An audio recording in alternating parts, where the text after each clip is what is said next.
finishing. My bangs look terrible. I'm so sorry. I'm going to be not finishing. I cannot finish a book in 120-minute videos. Sorry about that.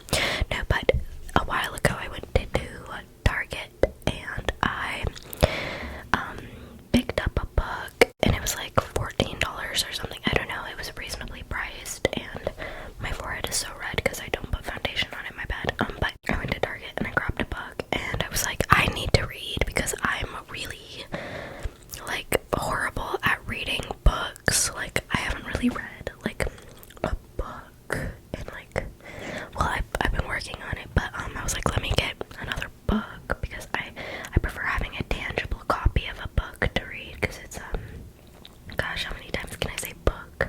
Book, book, book, book, book, book, book, book, book, book. But yeah, so I got a book and I got like 100 pages in and I was like reading it like every day.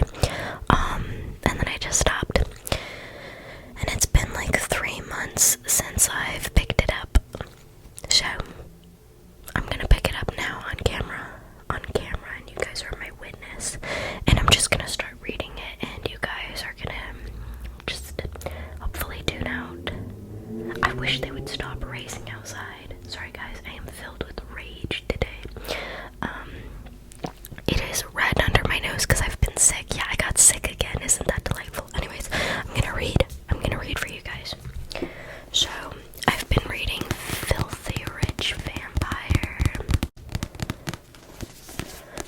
And it's by Geneva Lee. Let me read you the summary before I start reading just the middle of it for you guys. You guys are not getting the intro. I'm just reading you a little excerpt. Yep. Okay, so Julian Rousseau has a problem. He's single, and for the world's wealthiest vampires, the social season is about to begin. Julian would rather stake himself than participate in the marriage market, but as the eldest eligible Rousseau, he's expected to find a wife before the season ends, whether he likes it or not. When cellist Thea literally stumbles into his life at the gala, he knows she's the last person he could ever fall in love with. She's too innocent, too kind, and way too human. But now that she knows about his world, she's also a walking target. She needs protection. He needs a fake girlfriend to discourage overzealous vampire matchmaking. So Julian makes Thea an irresistible offer. Pretend to be his lover, and he'll change her life. For 1 year, they'll attend the season's social events together in exchange for his protection and a way out of her mother's crippling medical debt. She can't say no, but the vampire world is impossibly decadent and darker than Thea ever imagined, and Julian's filthy rich vampire family wants her out of the way.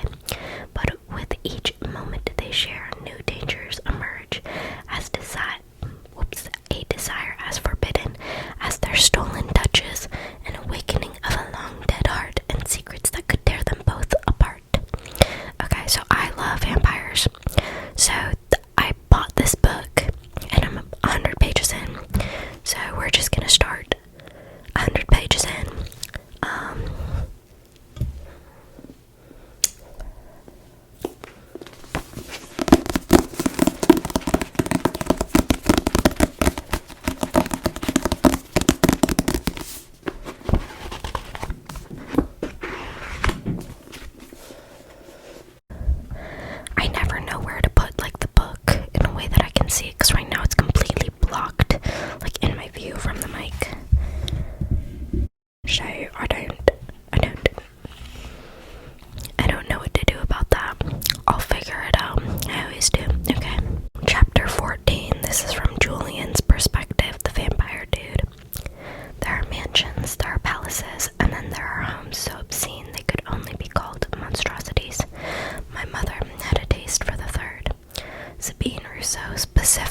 noises. Sorry, my roommates are existing, and they can do that. They live here too. Was this why she needed me so fucking urgently? Did she have a parade of potential familiars lined up and ready to present? I picked my phone up from the passenger seat. I was not going to spend every second I had in this city making small talk with other rich vampires, their bastards, and a bunch of desperate witches. Navigating to the text messages, I found the last one sent. This is Julian's number. It had to be her. The rest of the messages were marked by name, except for one about my phone bill. There was no response. It must be the one she sent. I was still unclear on exactly how this worked. Was I supposed to wait until she sent a yes or no about dinner tomorrow, and why? Was I supposed to ask again on this infernal device? Was it so hard to just answer me in person? I decided to do it for her. It took me a second to punch in my message on the tiny digital keyboard. When I was finished, I had more questions than answers about why today's people liked these crappy devices. There had to be a better way to communicate. After a few seconds, 3 dots blinked back at me. What the hell did that mean? They disappeared. I waited, dimly aware that the elevator had arrived in the garage. The 3 dots appeared again, and I ignored whoever had joined me. Another few seconds passed before I got a response. Okay. It was a start, although to what, I wasn't sure. Stepping out of the car, I slid the phone in my pocket, then turned to find my assistant waiting for me across the garage. Celia greeted me at the elevator. Sebastian is hosting a party in the opium den, but your mother requests to speak with you in her sitting room before you're stoned out of your mind. I raised an eyebrow and she held up her hands in apology. Her choice of words, not mine. I followed her inside the elevator and pressed the button for the second floor. I had no interest in attending Sebastian's so-called party. No doubt orgy would be a better term for it, but I did need to speak with my brother. Is there anything I can see to? Celia asked me as the elevator carried us upstairs. I was about to tell her no when I remembered that I owed the, yes, call Ferdinand and find out what cellos he can bring me by tomorrow, and then figure out where the Stradivarius is being kept. Are you taking up a new hobby? Her forehead wrinkled like she was trying to decide if I was feeling unwell. I owe someone a cello, I said with a shrug. There was no point in telling Celia about Thea yet, not since I suspected Thea would continue to slam doors in my face. A smile played on my assistant's lips. She must be very beautiful. She is very annoying, I corrected her. And as I said, I owe her a cello. Something happened to hers. Were you that something? She guessed. Yes and no, I said, bracing myself as the second floor button lit up on the elevator panel. Julian, Celia said with a long-suffering sigh. Whoever she is, your mother isn't going to be happy if you give her a $20 million cello. It's my cello. I adjusted my cufflinks as the door slid open, holding my arm across the elevator threshold.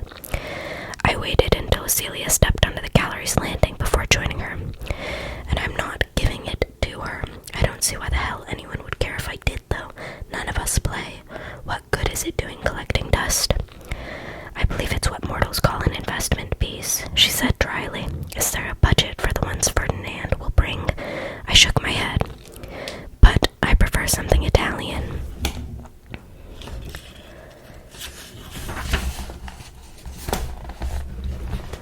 You always have. Celia walked with me towards Bean's rooms. Her eyes wandered over the paintings lining the walls, widening every now and then when she spotted a Cezanne or a Van Gogh. Sometimes I forgot how much younger she was than me, mostly because she spent so much time mothering me. Care to join us? I asked when we reached the oak double doors that led into my mother's private wing of the house. She rolled her eyes. I think I'll sit this one out. She was too smart to get in the middle of a family disagreement, especially when it involved me and my mother. I'll let you know what I find, she paused. Shall I have whatever Ferdinand finds delivered and save you the trouble? I'll just need the musician's name. I'll handle the delivery instructions. I want to include a note. She inclined her head in deference to my wishes before moving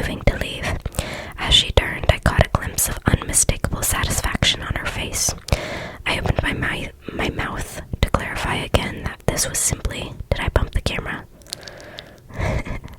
That this was simply an issue of courtesy, but she sped down the hall before I could. I watched as she disappeared into the servants' corridor, deciding to let her think what she wanted to about the matter. I knocked softly on the door and waited until I heard an imperious come in from the other side. Striding into the sitting room, I found my mother lounging by a marble fireplace, dressed in a silk dressing gown embroidered with large fuchsia blooms. The fire danced over the goblet in her hand, the glass reflecting the flames. Another filled glass sat on the 18th century coffee table in front of her. She twirled a finger lazily in her own drink before lifting a blood-soaked finger to her mouth and delicately sucking it clean. It was an old habit of hers to think over a warmed serving of O negative. In my younger decades, I came home to find her in a similar state frequently, usually the result of worrying over some mischief caused by one of my brothers. It had been years since I'd seen her like this. Not since... I'm sorry for this evening, I said stiffly. She'd called me here to tell me off for speaking so openly in front of a human. An apology would minimize her concerns. She lifted her blue eyes to stare at me, studying me with silent judgment before she pointed to a plush chaise lounge across from her. I might be the heir to the Rousseau name and fortune, but my mother held a firm grip over me and the rest of our family. That was natural, given that vampires were matriarchal in nature. A male vampire's job was to marry, produce heirs, and contribute to the betterment of society during times of peace. When war was called for, we were well trained to protect our mothers, sisters, and wives. It was a skill we learned during friendly skirmishes at home and honed on real battlefields. A male vampire always stood ready to protect the females he served, even if most of them didn't require much protection. At least I'd been raised with those traditional values. Even the wildest of my siblings fell into line where our mother was concerned. For the most part, she respected her adult children, but every now and then one of us disappointed her. I'd never been the one to do that before tonight. Taking the seat across from her, I waited for the lecture I knew was coming. You knew this was coming, she said softly. She didn't need to raise her voice. That was the power of a vampire queen. She knew just how strong she was and where she stood as the leader of the family. When Camilla died, she trailed away for a moment, the slight flare of her nostrils betraying the grief she hid like an old scar.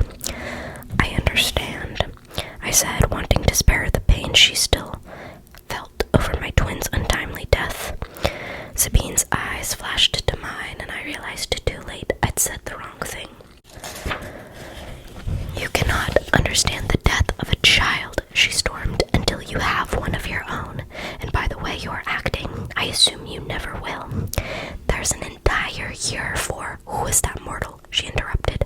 The pretty little human in the cheap dress. What was her name again? She knew perfectly well what her name was.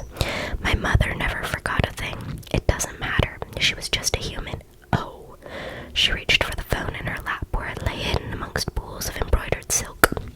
But you felt the need to dine with her. She held it up to showcase a photograph of me and Thea at the diner.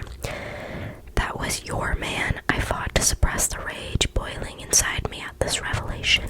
I'd known it was a possibility, but it was another stark reminder that being back in San Francisco meant dealing with my family's boundary issues. That one was, she said sharply. Who knows who else saw you? And who cares? I challenged her. So I fed her. She'd had a rough evening. I don't expect you to understand, she hissed, slamming her glass so hard on the coffee table's marble top that its stem shattered. She groaned and caught the globe in her hand before a drop was spilled. A second later, her own blood trickled down her wrist from the broken glass. If it hurt, she showed no sign of it. This is not just any... I keep bonking the camera, my bad. This is not just any season. The rites have been enacted. I cut her off. I know. Being seen with a female during the rites signals unavailability. You know this. I do, I said coolly. I don't understand. She drained the rest of the blood in a single swig and tossed the broken glass into the hearth. What did I do to deserve this? I gave some of the best years of my life to raising my children, and now, if your father were here, it's good to see your theatrical side is intact, I said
chaise lounge. I've never hidden my disinterest in marriage and all that other shit. All of that other shit, she repeated, her fangs glinting as she spoke. Is tradition, and you can scoff at that all you like, but a girl like that could never be a part of our world. Is that what you think? I asked quietly. I thought of Thea's face after I'd put a stop to our reckless kiss. She hadn't been simply disappointed. She had looked rejected. There are lovely, accomplished familiars that were waiting to be introduced to you this evening, but you were too busy with Thea, I offered her. Whatever. The point is that you can't waste any more chances, and you can't risk being seen with her. I got to my feet. I'd heard enough of this conversation. I had no idea that you were so prejudiced, especially after all the lovers you've taken over the years. A lover is one thing. Take as many of those as you want after you're married and after you've produced an heir. How romantic, I muttered. Is that why Dad is abroad? Did he catch you with your latest boy toy?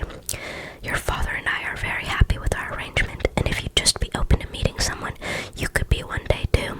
It was the vampire way. Find a match that stroked your ego, or your alliances, or your bank account. Spit out a kid or two, and then go on with your lives. Make a few more vampires the easy way. Take a few more lovers, get a little richer, and a whole lot snobbier. I'd been stuck on this hamster wheel of privilege long enough. Sabine mistook my silence for compliance. A smug smile settled on her face. I knew you would see it my way. Now, you should go join Sebastian in the den. He's invited the Bennett sisters and the Fairfields. Lovely girls. Sarah just graduated from Yale. I'm positive one of them can make you forget about whatever her name was. I wanted to shout the name at her, but I bit my tongue. I'd stopped myself from propositioning her to play the part of my girlfriend earlier. She was too innocent, too naive, too human. But she was more than my mother saw. She was a talented musician. She was brave. She was curious. The familiars downstairs were only after one thing. Even Sabine wouldn't deny that. And why would she? To her, it was perfectly natural to marry to strengthen relationships between the mortal witches and our kind. But I wasn't interested in a life of duty. I didn't want to go downstairs and find some sycophantic familiar to fuck. Even if I did, I doubted it could erase Thea from my mind. I doubted anything could. Not until I tasted her, which, given the situation, was now impossible. Julian, my mother's voice coaxed me from my thoughts. Just be more careful who you're seen with. We wouldn't want people to get the wrong idea. I glared at her, realizing I had nothing to lose but a spot participating in this season's cattle call. That could be a problem, I murmured, enjoying the way her shoulders tensed, because Thea is my girlfriend. And that is the end of the chapter. So that was chapter 14 of Filthy Rich Vampire. I hope I continue to read the book in my free time instead of wasting my day on TikTok, which I have been doing, unfortunately. Thank you all for spending this time with me. I really appreciate it. And I will see. That was so nasty. There was like, oh, I'm so sorry if you guys